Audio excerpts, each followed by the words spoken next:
इनको लगता है जो ब्लड रिलेशन होता है वही परिवारवाद होता है। एक बात मुझे बताइए कि बीजेपी के जितने अध्यक्ष बनते हैं वो कहां से आते हैं? बीजेपी को संचालित कौन करता है? आरएसएस। आरएसएस जो है हमेशा बीजेपी का जो अध्यक्ष रहता है वो देने वाला रहता है आरएसएस। नरेंद्र मोदी जी का एक मेरी बात परिपूर्ण मेरी बात पूरी नरेंद्र मोदी जी आरएसएस से, अमित शाह जी का आरएसएस से। आप केवल अपने बारे में जानती है, भारतीय जनता पार्टी। देखिए अनु जी परिवार की तो नहीं है ना, एक ही परिवार के। देखिए मैं जो देख रहा हूं, कभी राजनाथ सिंह बने, राजनाथ सिंह के बाद फिर कभी गडकरी को बना दिया गया, फिर गृह मंत्री अमित शाह जो अब थे वो अध्यक्ष बने, फिर जेपी नड्डा आए, तो यह तो बदलता रहता है। अध्यक्ष का क्या फायदा कि जो से माला बनाने का काम करे, स्वागत करने का काम करे? नहीं चाहिए ऐसा राष्ट्रीय अध्यक्ष। और ये अपनी चिंता करे ना। अगर भारतीय जनता पार्टी ने जयप्रकाश जी अगर स्वास्थ्य, शिक्षा, रोजगार, महंगाई की दिशा में काम कर लिया होता तो इनको तिनकों का सारे जरूरत खोजने की जरूरत नहीं पड़ेगा। दीपक जी आपको कोई बात ही नहीं है ना, अभी अब ये जीत के आए, अगर ऐसा होता तो इनको 3 राज्यों में सफलता थोड़ी मिलती। और मैं ये कह रही हूं कि ये सभी लोग। ठीक है, आ रहा हूं मैं दीपक जी। अनु जी कुछ कह रही है, अभी रुकिए दीपक जी, रुकिए, आ रहा हूं अनु जी। 3 विधानसभाओं के चुनाव में, हाल के विधानसभा चुनाव ने साफ कर दिया है कि अगला प्रधानमंत्री कौन है। और भारतीय जनता पार्टी के लिए जिस तरह से प्यार लगाया है, ये प्लीज एक एक करके अपनी बात रखें। देखिए क्योंकि आप देखिए आप स्काइप से जुड़े हैं तो आपकी आवाज नहीं हो रही है, आप एक एक करके। ठीक है त्यागी जी रुकिए, अभी अनु जी का जवाब कंप्लीट होता है आपके पास आ रहा हूं त्यागी जी। देखिए आप महंगाई रोजगार एक इशू है, लेकिन अभी देखिए जनता ने इन्हें नकारा ना। अभी 3 राज्यों में आप रोजगार दियाते, छत्तीसगढ़ में आप थे, राजस्थान में थे, आप दियाते और वापस आ जाते, नहीं आए।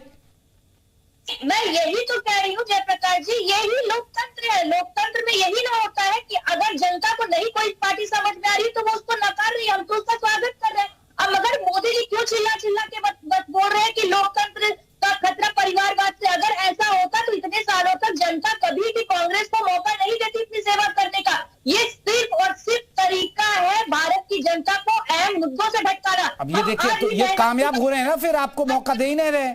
अब ये तो कह रहे हैं कि हम 3री बार भी इनको वनवास पे भेज देंगे। क्या ये वहां से? ठीक है अनु जी जवाब ले लूं पास।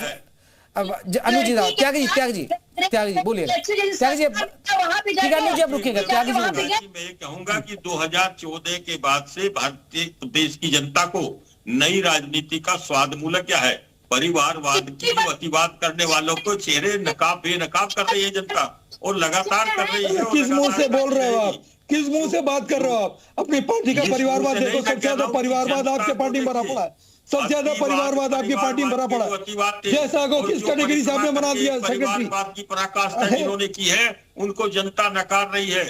आप देखिए बार-बार आपके मुंह से और आपके प्रधानमंत्री जी जो आज कह रहे परिवारवाद की बात, उनके मुंह से सब बातें अच्छी नहीं लग रही हैं। हमारे प्रधानमंत्री की बात को मान रही है, स्वीकार रही है, छोड़िए और स्वीकारता खत्म है 2024 में।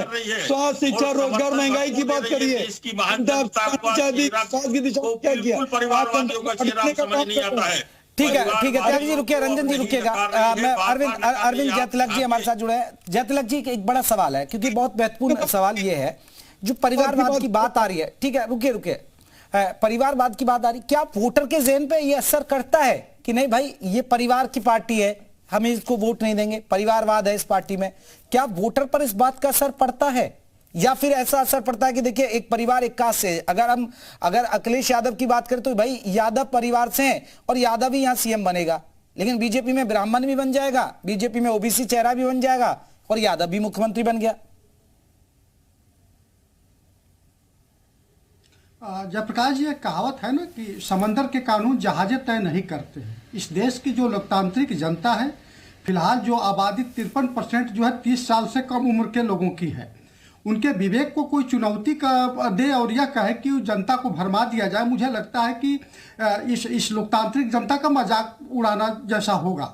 जैसा कि आदरणीय कांग्रेस की प्रवक्ता कही, देखिए बिल्कुल इसका असर पड़ता है। जो लोग हाशिए से उठ करके राजनीति की मुख्य धारा में, वो चाहते हैं कि राष्ट्र निर्माण के सृजन में उनकी भागीदारी सुनिश्चित हो, वो भी शीर्ष पदों पर बैठे, लेकिन जब उनके सामने विकल्प रहता है कि कौन से राजनीतिक दल में हमें ऊंचाई मिल सकती है या उनकी जो सोच है उसको विकसित किया जा सकता है, तो निसंदेह जो उनके सामने विकल्प होता है कि परिवारवादी पार्टियों के साथ जुड़े या जो ऐसे पार्टी के साथ जुड़े जहां पर एक संभावना दिखती हो।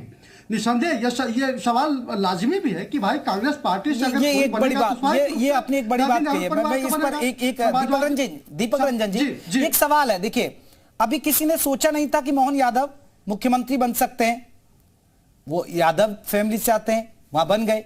ब्राह्मण चेहरे को मौका दे दिया, किसी ने नहीं सोचा था भजन लाल शर्मा बन जाएंगे। उधर एक आदिवासी चेहरा को दीपक रंजन जी वहां मौका दे दिया, किसी नहीं सोचा।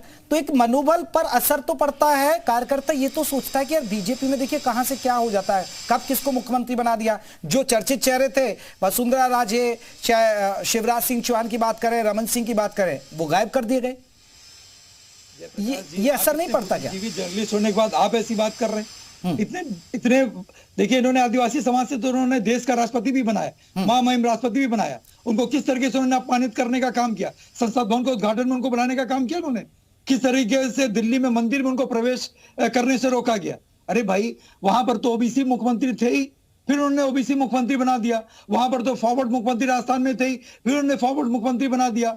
तो मुख्यमंत्रियों को भी अगर आप जाति से तौल करके देखेंगे, भाई इन्होंने जो वादे किए थे, मैं तो जो भी जहां पर भी तीनों राज्यों में भारतीय जनता पार्टी की सरकार तो यादव फैमिली को आप बता दीजिए, फिर आप यादव फैमिली के अलावा कोई मुख्यमंत्री बन सकता हो तो बता दीजिए आप सपा में।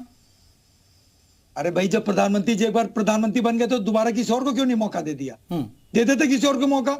मैं समझता बड़ी नीति और सिद्धांत वाली पार्टी है। जब उत्तर प्रदेश के मुख्यमंत्री बाबा बन गए थे तो दोबारा किसी और को बना देते, दोबारा किसी दलित को बना देते। परिवार से जबरन थोपने की परंपरा वो बंद कर देनी चाहिए आपको, तो कल्याण हो सकता है। संघर्ष की पार्टी है, शुरुआत अपनी पार्टी से करो, शुरुआत अपनी पार्टी से करो। राजनाथ सिंह जी मंत्री, बेटा विधायक, अनुप्रिया पटेल जी केंद्रीय मंत्री, उनके उत्तर प्रदेश मंत्री। और 2024 में आपको परिवारवादी पार्टियां नहीं नजर आएंगी। ये राजनीति के निष्पत्ति खत्म होती चली जा रही है। से करना शुरू करो आप, शुरुआत अपनी पार्टी से करिए आप। अपनी पार्टी से शुरुआत नहीं हो रही है, जनता प्यार दे रही है भाई। आप देखिए, परिवारवादियों को नकार रही है। आप परिवारवाद की पराकाष्ठा कर रहे हो समाजवादी पार्टी में, और पराकाष्ठा इस कदर थी कि आप देखिए कि परिवारवाद ही नहीं, रिश्तेदारवाद भी चल पड़ा। और रिश्तेदारवाद भी इस कदर हुआ कि जनता को ऊब हो गई। 2012 से लेकर 17 तक का जो शासन चलाया, कुशासन, वो जंगल राज, वो जनता उसे दोबारा नहीं देखना चाहती। बार बार समाजवादी पार्टी को छोटे से लेकर चुनाव से, जिला पंचायत का चुनाव हो, नगर निगम का चुनाव हो, विधानसभा का चुनाव हो, कोई चुनाव हो, हर पार्टी उस पार्टी को बार बार नकार रही है जनता। आप देखिए कि ये परिवारवाद की पराकाष्ठा, इस वायरस से छुटकारा पाइए। इस बार परिवारवाद का जो वायरस लगा है, इससे छुटकारा पाइए और लोकतंत्र को स्वस्थ बनाने की वो करिए। मोदी जी जिस तरह से देश को ऊपर ले जा रहे हैं और आम आदमी का जिस तरह से ख्याल रख रहे हैं, ये अपने आप में अद्भुत है। ये दीपक जी ठीक है, अभी 2014 के बाद लेकिन एक सबसे बड़ी बात है, देखिए गई है। और एक अनु पासवान, चलिए परिवारवाद पर हमारी बात हो गई, अब आते हैं हम गठबंधन की। लेकिन आपको नहीं लग रहा एक बड़ी पार्टी आज एक छोटे छोटे दलों को दरकार है? एक बड़ी पार्टी, ये एक चिंतन की बात है कांग्रेस के लिए। राष्ट्र पार्टी जिसने लंबे समय तक राज किया है इस देश पर, आज वो छोटे छोटे का सहारा ले रही है और फिर उसे कुछ फायदा नहीं होता है। सबसे पहली बात जयप्रकाश जी, मैं एक बात बहुत स्पष्ट कर दूं, कांग्रेस ने कभी भी भारत पर कभी राज नहीं किया। कांग्रेस ने हमेशा भारत की जनता की सेवा की है। और रही बात छोटे दल बड़े दल, तो कांग्रेस का कभी भी ये परिभाषा रही नहीं कि मैं बहुत बड़ा केंद्र में शासित हूँ और ये जो क्षेत्र है ये छोटे छोटे दल है। ये लोकतंत्र अन्नू जी ऐसा मत करिए, दीपक रंजन जी का दर्द बाहर आ जाएगा। मैं अपनी आपके शब्द कह रही हूँ जो आपने मुझसे कहा। ऐसे आप कहेंगे ना कि छोटी दल नहीं समझा, अखिलेश आपने कमलनाथ ने कहा था इन लोगों को। स्पष्ट हो जाने दीजिए, मेरी बात पहले पूरी हो जाने दीजिए, उसके बाद आप इसका मतलब हमारे सपा प्रवक्ता जी वो खुद समझ जाएंगे मैं कहना क्या चाह रही हूँ। जो आप मुझसे पूछ रहे हैं मैं वही आपको समझा रही हूँ कि कभी भी कांग्रेस का ये मानसिकता रहा ही नहीं है कि छोटा बड़ा दल, कभी इस तरह की कांग्रेस ने न सोचा न समझा। हमेशा संविधान और लोकतंत्र का सम्मान, प्रेम और स्नेह की ही बात हम करते हैं। हमने कभी भी अपने आप से छोटे बड़े में इस तरह का कोई भेदभाव नहीं किया। और रही बात कांग्रेस अगर राष्ट्रीय पार्टी है और उत्तर प्रदेश में बहुत लंबे समय तक जो अभी आप कह रहे हैं कि परिवारवाद, तो उत्तर प्रदेश में बहुत लंबे समय तक समाजवादी पार्टी ने भी उत्तर प्रदेश की जनता का सेवा किया है और ये मौका उन्हें उत्तर प्रदेश की जनता ने ही दिया था। वहां पे अगर जनता को ये लगता कि परिवारवाद है तो शायद बहुत पहली चीज को नकार चुकी होती। मैं बार बार यही कह रही हूँ कि जनता के लिए कभी भी ये सारे मुद्दे रहे ही नहीं है। अगर रहते तो शुरू में आजादी के बाद ही भारत की जनता ने इन सब चीजों को नकार दिया होता। मगर मूलभूत मुद्दे जो है ये बीजेपी का तरीका है सिर्फ और सिर्फ को दरकिनार करने का। अब देखिए आप मेरी बात सुनिए, क्यों नहीं है मुद्दे? नहीं, मुद्दे क्यों नहीं है अन्नू जी देखिए मुद्दे क्यों नहीं है? अब जो परिवारवाद की पार्टी है वो है कहाँ? अब बची कहाँ है? देखिए आप लोग यूपी में खत्म होते जा रहे हैं, कई राज्यों से आप चले गए।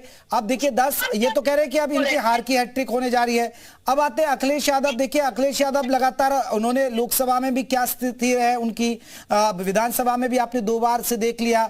अब आप आते मायावती पे, मायावती ने भी अपने भतीजे को जिम्मेदारी दे दी है। अब वो कहाँ पड़े हुए हैं? आप देखिए ना, परिवारवाद का तो असर है ही ना।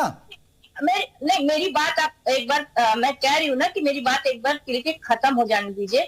मैं बात कर रही हूँ बीजेपी की परिभाषा क्या है परिवारवाद की? क्या ब्लड रिलेशन को ये परिवार मानते हैं? क्या भारत अपने आप में परिवार नहीं है? और अगर ये बात कर रहे हैं कि हमने मध्य प्रदेश में मोहन यादव जी को मुख्यमंत्री बना दिया, मोहन यादव जी कहाँ के सदस्य हैं? वो आरएसएस संघ के स्वयं सेवक है।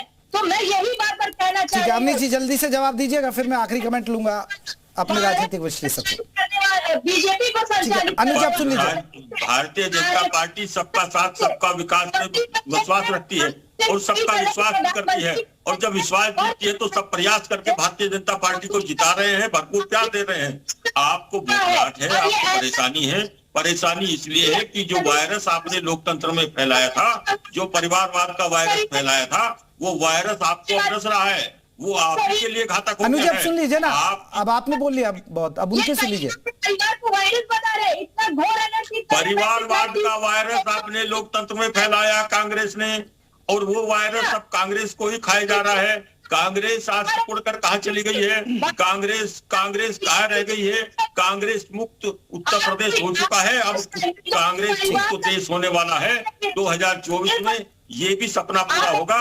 आपकी हालत वो हो जाएगी कि आपको नेता नहीं ढूंढे मिलेगा, कार्यकर्ता ढूंढे नहीं मिलेगा। इसलिए नहीं मिलेगा कि आपने, चलिए सबके अपने अपने राय हैं, सबके अपने अपने मुद्दे हैं और सबके हैं। क्योंकि देखिए 2024 आ रहा है और उसमें परिवारवाद एक मुद्दा रहेगा और गठबंधन एक बड़ा मुद्दा रहेगा, क्योंकि इंडिया गठबंधन जिसको लेकर कहीं ना कहीं प्रधानमंत्री नरेंद्र मोदी ने हमला भी बोला है, सपा को भी आईना दिखाया और कांग्रेस को भी। लेकिन जनता पर इसका कितना असर होता है देखना बड़ा दिलचस्प है। आप सभी मेहमानों का बहुत बहुत शुक्रिया।